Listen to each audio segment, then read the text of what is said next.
The following podcast contains bizarre theories, strange facts, and some out-of-this-world opinions. Listener discretion is advised, especially if you trust the government. Conspirashy.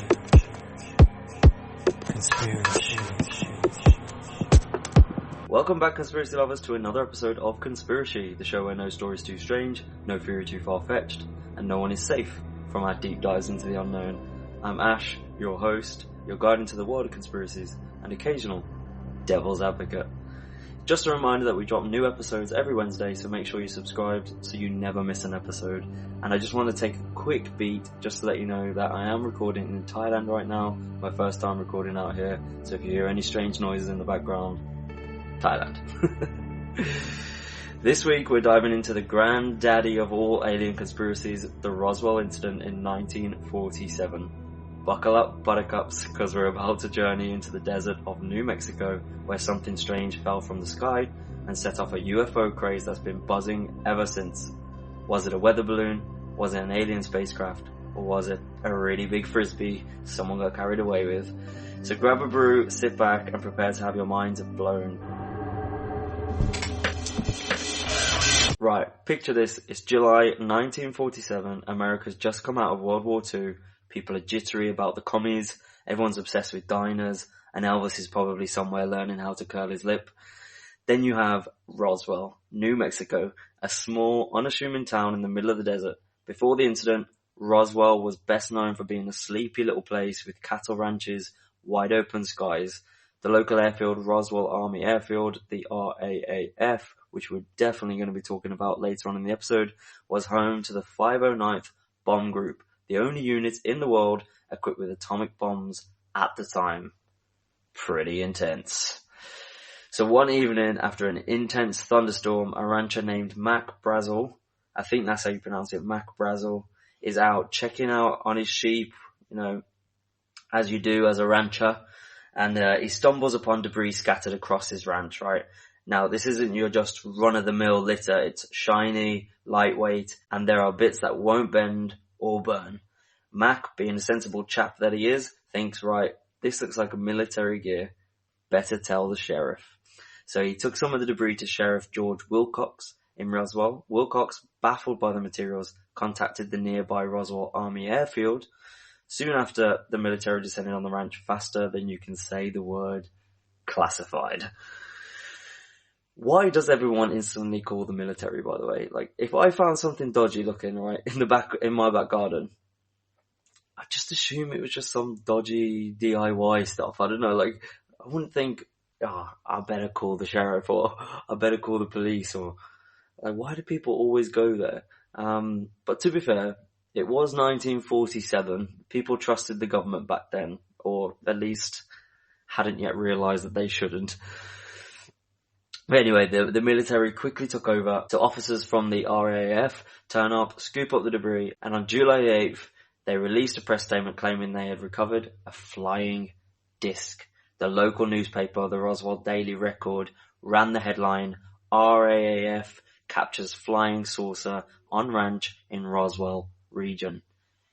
If you've ever done any research or ever heard about Roswell, this incident before, or even if you just Google it, one of the first things that you see that comes up online is this news report plastered everywhere, because it was huge news. This news caused a frenzy, right? Reports of UFOs had already been bubbling in the years prior, but this was the first time the military had seemingly confirmed that something was there. And people across the whole country and even the world were buzzing with excitement and also fear.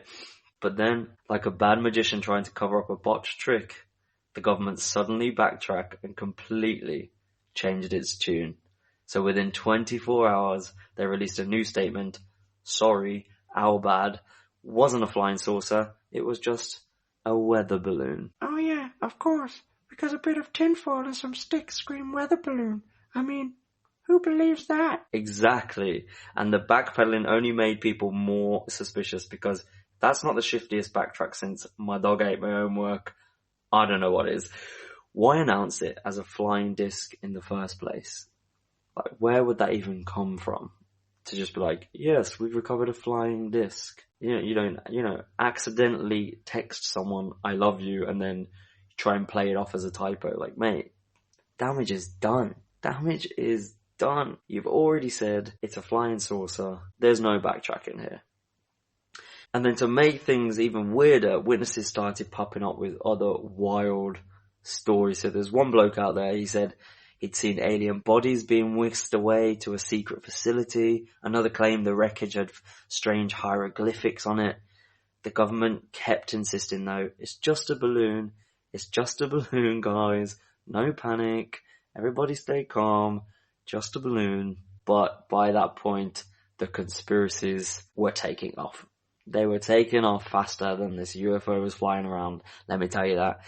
And when you think about it, right, if you do find something that looks like it's come off the Millennium Falcon, are you just going to go, oh, weather balloon? Fair enough. No chance. You're going to poke it with a stick or call your mates. Or maybe try and use it to beam your annoying neighbours into space. Yeah, some classic British get rid of your neighbours stuff there. But yeah, you're gonna want to talk about it. You're gonna, especially at the time when they didn't know that you had to be all, don't talk about UFOs, otherwise you'll be crazy, kind of thing. But I beg to question, like, why the guy in the first place, good old Mac, like, why you take it straight to the sheriff? Like, I'd be calling everyone. I'd be going to the next local ranch saying, yo, come and have a look at this shit. Like, this is mad. But anyway, he took it to the sheriff. Idiot. But also, like, when you think about it, they probably wouldn't have even known what to do. Like, back then, they didn't even use things like little green alien men. Nothing like that. They were using things like Martians or spacemen at the time. Like, it wasn't like a thing to be like, oh, it's definitely aliens and all that kind of stuff. So you can kind of give him some leeway that he just, didn't really know what to do, so he called in the sheriff, because he's going to know what to do. But anyway, let's dig deeper into the incident itself. So Mac Brazel initially thought the debris might have come from one of the government's experimental crafts. That's why he did call in the government. But after seeing the military's reaction, they cordoned off the area, confiscating the debris, warning all the locals not to talk. He did begin to wonder, what had he done? Because witnesses later claimed that the debris wasn't just strange looking, it was otherworldly. Could have been a snowball effect from, the news report, people getting like mass hysteria. Okay, now I'm going to put my 2 pence worth. Oh yeah, I saw it as well. Yeah, that's definitely from Mars. I saw it as well. But the one thing they do say is they describe the materials that were impossibly lightweight, but incredibly strong. So at the time, no one had any idea of a material that could do that, right? Brazel's neighbours, actually, the Proctors, even claimed to have handled some of the wreckage and corroborated these details. So maybe before he did go to the sheriff, maybe he did call his neighbours and he was like, yo guys, come check this out. But the military's quick response only added fuel to the fire. They cordoned off the site, cleaned up every scrap of debris and transported it all to the RAAF base. Some say they even shipped parts of it to the Wright-Patterson Air Force Base in Ohio, a facility that is rumored to house many UFO materials, aliens. You can do your own research on that. Just give it a quick Google. Wright-Patterson Air Force Base. Big rabbit hole. But then the whole thing took a turn, right? So rumors began swirling about alien bodies. Glenn Dennis, a local mortician, claimed that he was contacted by the RAAF to supply child-sized coffins and was told to remain silent or else. Right. He later claimed to have spoken to a nurse who had seen autopsies being performed on non-human entities. Wait, so there was aliens and autopsies? Man, this is like a sci-fi version of a soap opera. Exactly. It really is. And this wasn't just, one person making wild claims. Over the years, dozens of witnesses have come forward with similar stories. One notable one is actually the Kenneth Arnold sighting. So on June 24th, 1947, just a few weeks before the Roswell incident, Kenneth Arnold, he's a private pilot and a businessman, was flying his small plane near Mount Rainier in Washington, and whilst he's scanning the skies, enjoying his little flight, he noticed a series of 9 objects flying in a line, right? So he described them as crescent-shaped and extremely bright, reflecting the sunlight like mirrors. So Arnold estimated their speed to be around 1,200 miles per hour. That's far beyond the capabilities of any aircraft at the time. So he likened their movement to a saucer skipping across the water. And if you didn't know, that's actually where the term flying saucer comes from. So I found that quite interesting whilst I was doing the research. So his report gained national attention and is widely considered the catalyst for the modern UFO craze. So that's pretty cool. And on that topic, let's dive into the conspiracies around what happened in Roswell in 1947. So first up, we got the alien crash theory. So this is the cornerstone of Roswell lore. Believers argue that the debris discovered on Mac Brazel's ranch wasn't terrestrial in origin. Instead, it was the remnants of a highly advanced extraterrestrial spacecraft. Witnesses described materials that defied known physics, a foil-like metal that could crumple and return to its original shape. So now you've got like shape-shifting metal. Interesting. It came with sticks that wouldn't burn, so non-flammable, and even strange hieroglyphic symbols etched into some of the fragments. So these descriptions supporters claim point to alien technology. And I mean, in 1947, if you see that shit, you're gonna be like, this was not made in Utah. Like, this is otherworldly. And as I mentioned before, you also have then the alleged alien bodies that were recovered. So it wasn't just Glenn Dennis who made these claims, right? There was other witnesses suggesting that non-human entities were recovered from the crash site. And the nurse that did the autopsies said that they were goblin-like creatures, which adds kind of like a very eerie credibility to the story. Because now you've got a mortician and a nurse kind of backing up the same story and saying that they were operating on goblin-like creatures that were recovered from this incident. But it's just a weather balloon, guys. Just a weather balloon. So supporters of that theory suggest that the military might have conducted secret experiments on these entities, perhaps even communicating with them in some way. And when you think about the technology that did come later in, 60s, 70s, 80s, and how rapid it's developed from that point, it's not wild to think that maybe they did recover something in 1947 and they've been reverse engineering ever since, or communicating with these entities to, introduce technology, and that's why we have the technology we have today. It's not a wild thing to think that that's where, fiber optic comes from, or integrated circuits, stealth technology, all of the amazing things that we've kind of developed in the last 60, 70 years. It could be convenient timing. It could just be like, this happened and it's not really connected, but is anything a coincidence? Come on now. If there was any way that we would have developed as quickly as we have done as humans, it's probably more likely that we have encountered something that has led the way into this technology. I find that more believable than just some random John wakes up in middle of the night and goes, oh, I know how to make fiber optic. Like, no. And if there is a John out there that did that, then I apologize, but seems a bit too far-fetched, if you get what I mean. And then you've got the cover-up theory. So skepticism towards the official story began almost immediately. Why did the military initially announce a flying disc, only to retract it hours later? Suspicious. Why the sudden secrecy and gag orders imposed on witnesses? Suspicious. So if you look at the timeline, you've got July the 8th, 1947. Roswell Army Airfield releases a statement claiming they recovered a flying disc. Then July 9th, 1947, the military changes the story stating the debris was a weather balloon. You'd know that instantly. Come on now.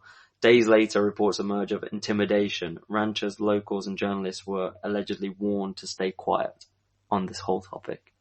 That's why that news report that if you Google Roswell, the news report that comes up from the local newspaper, that's why that's so prominent in this case, because it was literally gag order from there. Like, it is all very suspect. You know, many do argue that this was just a deliberate misinformation campaign designed to mislead the public while the military secured and studied the alien materials. So I think those people who argue that are probably right. And it raises some key questions for me. Why were multiple witnesses silenced? Like the key questions off the back of if it was just a weather balloon, right? Why were multiple key witnesses silenced? Why were the materials shipped to Wright-Patterson Air Force Base? That's a hub known for classified projects, when just a weather balloon can just be taken to the local tip. Just throw it in the tip. And why has the government consistently withheld the documents related to Roswell? If you go onto the FBI website, right, they have released one record from that whole thing. Just one. And it's basically from the director of FBI in Dallas. And it just basically goes into the fact that they recovered a disc and it was a hexagon shape, has a type of like radar reflector on it, and that it was transported to Wright Field by special plane for examination. That's literally all that it says. So if it was just a weather balloon, where's the report? That just says, yeah, we recovered it, we took it there, we did tests, it's a weather balloon. And then you've got the psyop theory. So this is a lesser known but intriguing conspiracy. So it suggests that Roswell was just a psychological operation. So the theory goes that the US government used the UFO narrative to cover up secret military projects at the time. One specifically being Project Mogul.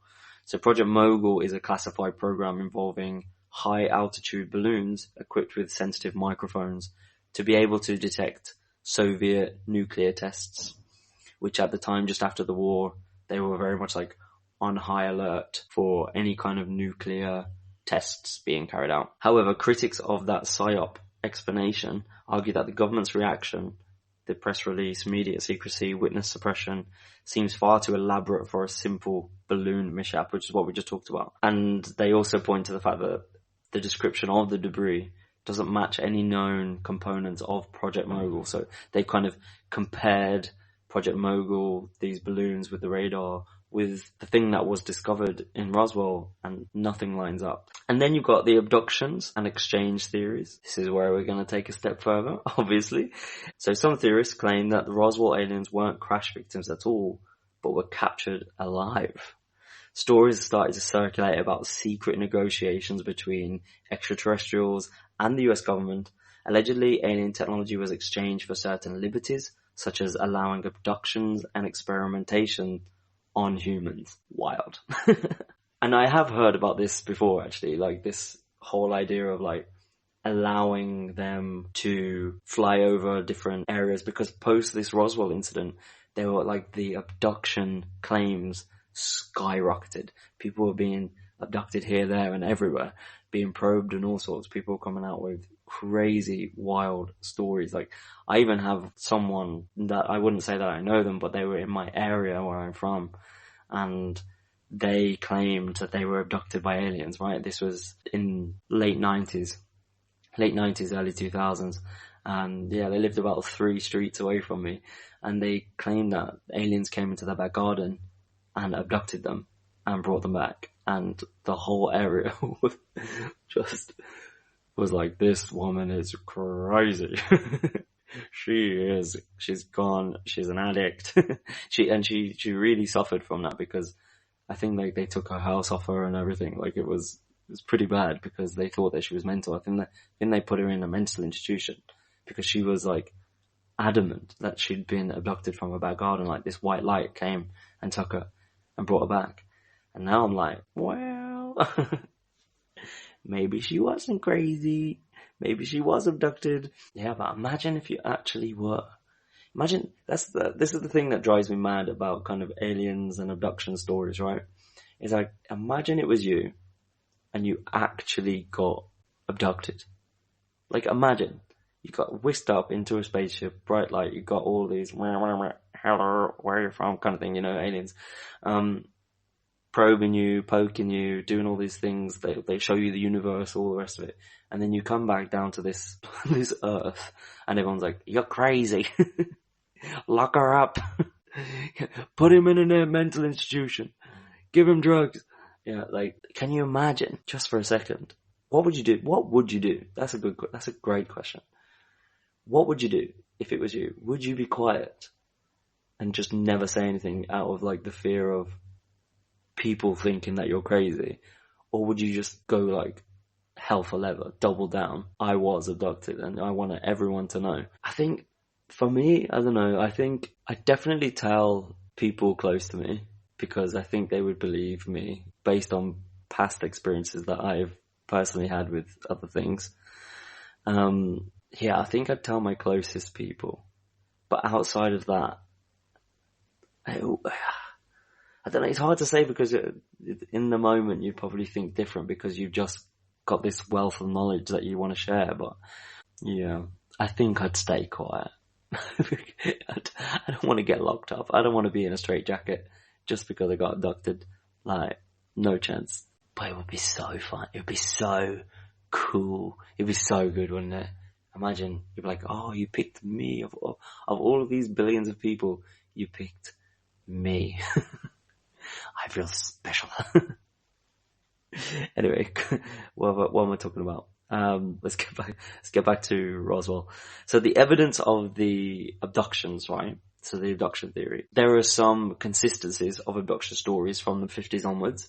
So there's like a lot of people around the world saying the same things and they experience similar things. So that's interesting because if they all explain very similar things, then could be that something happened, whether it was an abduction or not, but they were definitely seeing whatever was happening to them, whatever drugs they were on, but whatever they were seeing, they collectively saw. So I find that really interesting. Does that come from pop culture? Does that come from watching abductions on films like E.T. and Space Odyssey and all the rest of it? Is that the influence? Is that where it comes from? Or did they genuinely all see something very similar? You know how people, when they take mushrooms or some type of hallucinogenic, that they tend to see very similar things, right? And they've had very similar experiences. I know many people who have done those drugs and they seem to have very similar connected experiences, which is crazy to think because we haven't even unlocked the power of our brains yet. So I assume that these psychedelics do unlock a part of your brain that allow you to experience other things. So that's interesting that people see similar things, and things like ayahuasca, and people see collective things together, and yeah, that's like kind of telepathy. Yeah, super interesting. And then you got the allegations of, you know, the Men in Black that we all know and love, that we've all seen, but we all know do show up in times of recovering certain things or sorting someone out who tries to create clean energy, for example. But yeah, so a lot of people claim to see these Men in Black turn up to intimidate abductees to remain silent. And then you got like the whispers that come around, like the subterranean labs and bases where humans and aliens are collaborating together. I think with an incident like this, it definitely sparks a lot of intrigue, a lot of amazing ideas for sure. Whether they are all true is a different story for sure, but I think an incident like this, especially in the 40s, like, what else are you fucking doing? Like, you're just, I don't know, just herding my sheep. Like, of course you probably want something a bit more, something more exciting, and then you find some random debris in your garden and it's like, whoa, this is not a cow. This is a fucking alien spacecraft. And then the world goes wild. Like, so you can kind of see why governments do retain some information sometimes, because you can see how an incident may cause mad panic and people getting hysterical and, oh, I saw it too. I saw the spaceship coming down from the sky. Yeah, me too. Yeah, me too. You know, they just snowball effect. But still, just give us the information, please. We can handle it. I think we can. We're so over it. We're so over things at this point. Like, we're just like, yeah, okay. If there's a UFO that comes now, everyone's gonna be like, yeah, what's next? The dragon with Khaleesi? We're so over it. Let it happen. And I think like there's the process of that, what I just talked about, the different steps of people gaining hysteria and gaining key witnesses and silencing them, that all partakes in this UFO lore, feeding kind of the narrative of Roswell. And like ever since Roswell's been like this absolute hub. They really kind of benefited from having that experience because, you know, you can go there and stay in UFO themed hotels and you can get all like the memorabilia and they proper gun for it, like merchandise the place to shit. So fair play to them, fair play to the locals for, you know, just doubling down on it and just being like, yeah, this is where it happened. Like, come get your little green men spaceship toys and all the rest of it. Like, and I'm sure they have like alien bars and yeah, it's done really well for them. But at the same time, you have to feel for these people like Mac who did discover something and is being told to shut up. Like, yeah, you do have to feel for him because that's probably a very eye-opening, amazing moment for him, and he's not able to really fully embrace in it because he's being told to stay silent. And like, I think he did like 1 or 2 interviews, and even then it was like very calm, collected, almost rehearsed, like he's reading from a teleprompt, very, I will say this and I will do that kind of thing, you know, when inside he's probably like, I saw a fucking alien. Yeah, I bet him and his wife, and when they went back to bed a couple of days afterwards, like just lying there like, so we back to herding the sheep tomorrow then. Yeah, it must have been awful. But, you know, now that we've covered the conspiracies and the potentials of what it could be, let's play devil's advocate for a second and just point out the fact that there's no hard evidence for any of it. Skeptics point out that the evidence that they do have always comes from kind of second-hand accounts. So the original witnesses now are long gone, rest in peace, bless their souls. And the stories have kind of likely been embellished over the years. You know how you always add something onto a story just to make it a little bit more, you know, snazzy, just to give it a bit more, you know, oomph. We've all been there. The guy I got into a fight with, it wasn't 6 foot. He was 7'1". He was 7'2". We've all been there. And they also argue that the materials that were found are actually, in fact, consistent with Project Mogul's design. So there you've got a kind of 50-50. They are exact. They're not exact. Who's right? Who cares? And as for alien bodies, well, those accounts actually only surfaced decades later. So the alien body account, like from the nurse or whatever, that didn't come out until 10 years later. So.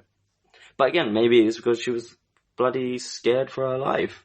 You got like the Men in Black showing up at your door. Okay, you're about to cut open an alien. She's like, excuse me? Yeah, you're about to cut open an alien. And if you say anything, we'll cut you open. She's like, I just want to go to my job. I just want to be a nurse. Please don't put this on me. Yeah, as she's handcuffed down into the lab. And she's like, what the fuck is this? And yeah, because governments never lie or cover things up. Sure, Ash. Exactly. Ash too.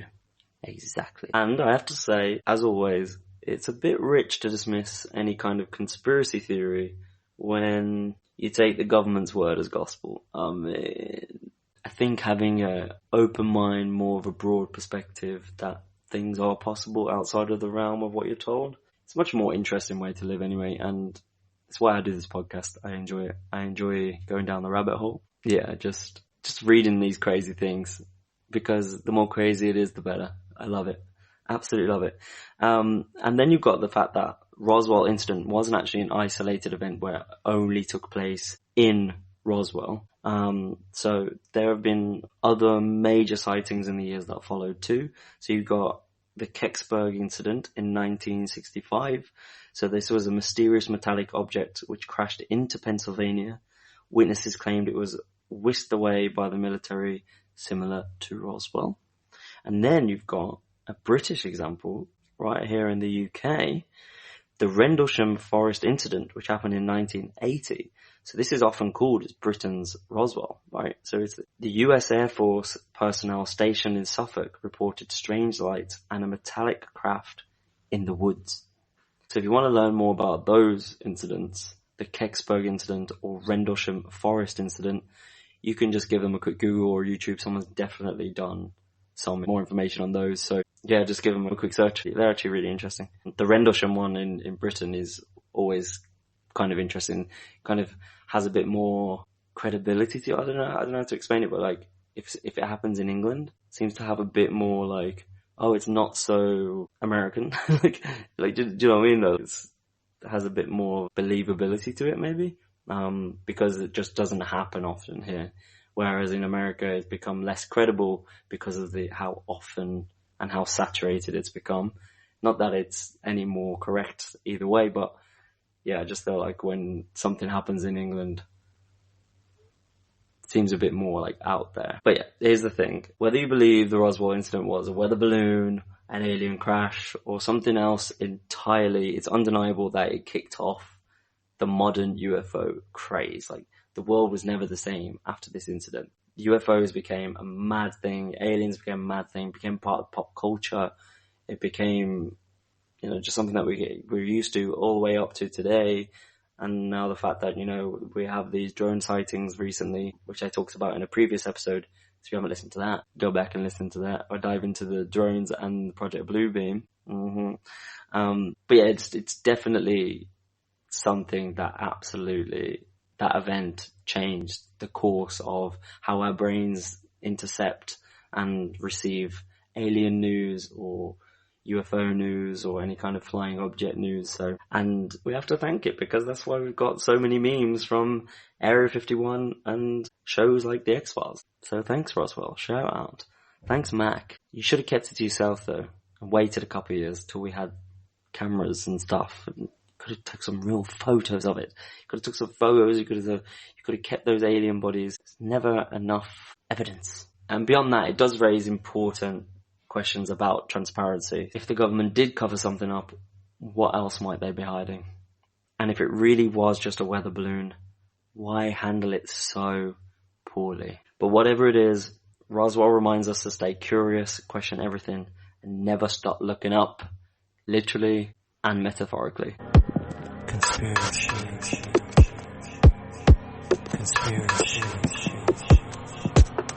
And that's a wrap on today's episode of Conspirashy, where weird is the new normal. If you enjoyed our deep dive into the Roswell incident, don't forget to subscribe, leave a review, and share it with your fellow conspiracy-loving mates.